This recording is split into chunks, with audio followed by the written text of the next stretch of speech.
I will give you basic points on happiness, because study of happiness is essential part of what we are calling mind management. So once you have this understanding of happiness, you have I would say a very good understanding of how to keep the mind positive. First of all, do you understand happiness is a state of your mind? So mind is essential, very important. Positive state of mind is essential to your happiness. On an everyday basis, what can you do to make the mind positive, keep the mind positive? First is learn to appreciate the good in your life. First thing, there is so much goodness in your life. Today you are in a position, very few can be in this position. You are studying at one of the premier educational institutions in this country, and which is looked up to even in foreign countries. God has endowed you with the very best of brains. You have come from such good families. You have everything that life has to offer. Are you appreciative? Do you understand this? And habitually, do you appreciate the goodness in others? Do you talk about it? या सिर्फ इसने ये नहीं किया, इसने ऐसा किया, इसने वैसा किया. This should not be your default dialogue, even in your mind. Make the mind positive through sentiments of appreciation. Appreciate the good in others. Anything of value you see, you should say, ah, this is beautiful. If this sentiment does not arise in your mind, if you have a tendency to put down everything, you will be in perpetual depression.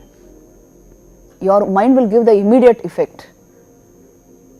First point. Second point is gratitude. Be grateful for the blessings of your life. Please see this, even for a simple plate of food to come in front of you. Do you know how many people have worked? At least 15 people have worked. Today you had lunch and came here. 15 people have worked for that single plate of food to come in front of you, starting from that farmer who sowed the seeds.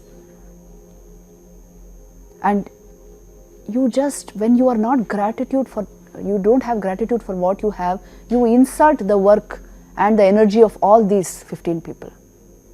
That has an effect on your mind. So be grateful for every single thing that has come into your life. Be grateful for it. So be humble. Be thankful on an everyday basis.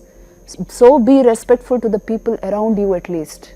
To whomever you encounter, you know, namaste in our culture, what it means? I bow down to the God in you. That is why we join our palms. This should be our attitude to anybody coming in front of us. Then positivity will reign in your mind. Because this is the way of life. This is not some theory. You have to be grateful because you are taking from life. At least acknowledge it and be grateful. Tomorrow you will have to give back. So gratefulness should be an undercurrent in your mind constantly. Respectfulness and gratefulness. Then the logic of basic sentiments and emotions, let me tell you. See, your normal logic, 2 plus 2 is equal to 4, 2 minus 2 is equal to 0. This applies only to mathematics. It doesn't apply at the level of emotion or awareness. What do I mean by this? If you share love, if you give service, if you give care, empathy, it only grows. Usually people don't want to give because they feel somewhere they will lose. It will deplete something in them. The logic of emotion is as you give, it grows. Please see this. Suppose there is a mother at home. Now you are the son. When you go home, she gives 100% of her love to you. She is so happy that you have come. She does so many things for you. A mother's nature is like that. Now after a few days, your sister also comes. She is able to give 100% of her love to that sister also. Now if she gave 100% love to you, she must be at 0 level now when your sister comes, according to your mathematics. But this maths doesn't work like this. She is able to give 100% love to your sister also. when somebody else comes, a guest comes, she is able to give love to that guest also. She is able to serve everybody. Why? She is basically of a loving disposition. She is a person with love. This is the nature of love. The more you give, the more it grows. 2 minus 2 is equal to 4, not 0. Which means what? If you give your love to somebody, you feel it is 2 minus 2, you don't become 0. It adds to you, you become 4. You have developed the loving disposition and you can give out more and more. When does it deplete within you? If you don't give it. If you don't give your love, it will become 0. If you don't give care, if you don't give attention to others, if you don't include others in your life, you will become a 0. The more you give, the more it grows. You know, you have heard of Purnamadam Purnamidam, Purnat Purnamudachyate, Purnasya Purnamadaya, Purnamevavashishyate. This is an important mantra in Vedas. They are telling you that is Purna. Brahman is Purnam. This world, which is its manifestation, also is Purnam. And that Purnam creates this Purnam. And if you remove Purnam from Purnam, Purnam remains over. Purnamadaya Purnamevavashishyate. It means this. If you give wholly of something, still it remains over as whole. If you cannot give, you will get depleted of it. So this is the logic of love. If you want to be happy, you must have a loving disposition, one of giving. You are the giver anywhere. Just now you cannot give monetarily, but how can you give? You see, to your family, how can you give? You can give in terms of love and care and attention, feeling, isn't it? In so many ways you can show your love. But if you want to remain totally away, or you don't even acknowledge what they have done for you, what your society has done for you, how much you have taken from society, then you will become loveless, unhappy. So understand this, a loving disposition naturally brings great happiness into your life. Now let me focus on one more thing. Engagement produces happiness, high level engagement of the mind. Have you seen this? If you are absorbed in some mathematical problem, in something which is deeply engaging to your mind, it will produce a vast amount of happiness in your system. It is a higher level of happiness. Please remember this. Basically, there are different levels of happiness available to you. Human personality means you are given this ladder of happiness. At the base of the ladder, the very first rung of the ladder is sensory level happiness, what you get from sensual objects. That is not the only level, that's only the first rung. After that you have happiness born of thought. After that you have happiness born of your intelligence, intellect. You see, a high level mathematical problem, even a game of chess, it simply engages you. Flow is generated. So you have a lot of happiness out of that. Then you have the happiness of service. That's the next rung of the ladder.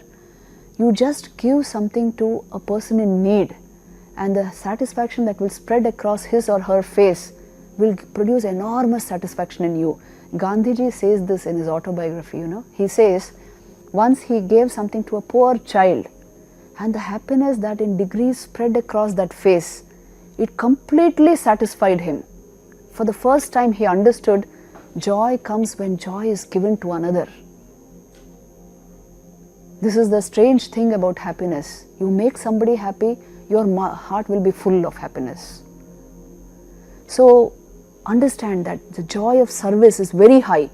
Beyond that is the happiness born of meditation, the stopping thought or bringing very sattvic thought into your mind. Your mind explodes with bliss, very high level happiness. So these are all the rungs of happiness. The ladder of happiness is available to you. You know, when you become unhappy, when you restrict your happiness only to the first level of the ladder, the first rung, you are trying to maximize objects there, collecting more and more objects. That is not the way to increase your happiness. You must climb the ladder, go to the next level, go to the thought level, the intellectual level, the service level, the meditation level. That is the way to maximize happiness in your life. If you try to maximize happiness only by remaining at one rung, it can't be done that way. You must climb the ladder. So this is basically what you should know about happiness. Finally, I will give you one equation for happiness and finish today's class. You see, initially you think the external object is responsible for your happiness. Gradually, as you mature in life, you will understand your mind went into a particular state, so happiness was generated, maybe stimulated by the object, but happiness is a state of mind. Finally, you understand happiness was nothing but a property of yourself, your own being, reflected by the mind and superimposed on that object, attributed to that object, but essentially it is my own being. Not that it is happy, it is happiness itself, it is all bliss. When its reflection falls on your mind, the mind becomes happy, if it is not very cluttered. And that happiness level you superimpose on objects and you give credit to the object. So this entire thing, it is to be known by oneself in the state of yoga. If you enter the state of meditation, you will know this by yourself.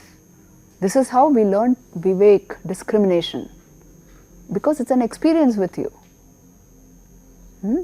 So this is what you must essentially know about mind management. We have covered a lot of essential points today. Go over this again and again. With the help of your meditation, this should become part and parcel of your thinking. Not like one course class, not like that. Part and parcel of my thought process, and a lot of fulfillment will come into your life.